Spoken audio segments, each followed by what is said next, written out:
Hi friends, mutton biryani எப்படி செய்யுதுன்னு பார்க்கலாமா?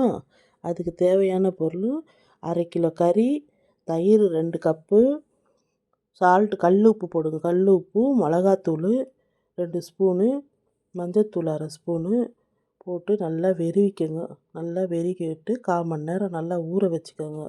ஊற வச்சுட்டு ஒரு குக்கர் வச்சு 100 எண்ணெய் ஊற்றுங்க. பட்டை, லவங்கம், ஏலக்காய் பொரிய விட்டு வெங்காயம் ஒரு 1/4 கிலோ போடுங்க. 1/4 கிலோ வெங்காயம் போட்டு நல்லா வதக்கி விட்டுக்கோங்க. வதக்கி விட்டுட்டு உப்பு போட்டு கொஞ்சம் வதக்குங்க.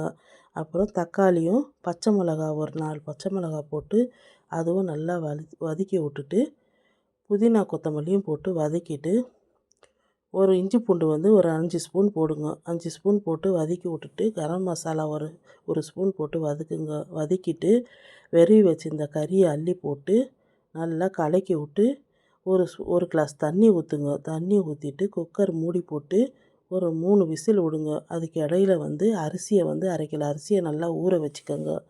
ஊற வச்சோன்னா வெந்த குக்கரில் இருந்ததை மாற்றி சட்டியில் மாற்றுங்க. அதில் எவ்வளோ தண்ணி இருக்குதுன்னு பார்த்துட்டு ஒரு கிளாஸுக்கு 1.5 கிளாஸ் தண்ணி ஊற்றுங்க. ஏற்கனவே அதில் இருந்துச்சுனாக்கா 1க்கு ஒரு டம்ளர் தண்ணி ஊற்றி நல்லா கொதிக்க விடுங்க. கொதிச்சோன்னே உப்பு காரம் பார்த்துட்டு அரிசியை கழுவி வச்சிருந்த அரிசியை அதில் போட்டு விடுங்க. போட்டு விட்டு நல்லா கிளறி விட்டு லெமன் ஊற்றுங்க.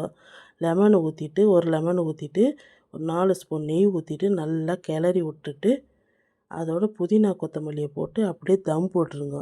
தம் போட்டு கிண்டி விட்டிங்கன்னா மட்டன் பிரியாணி ரெடி. அருமையான மட்டன் பிரியாணி ரெடி.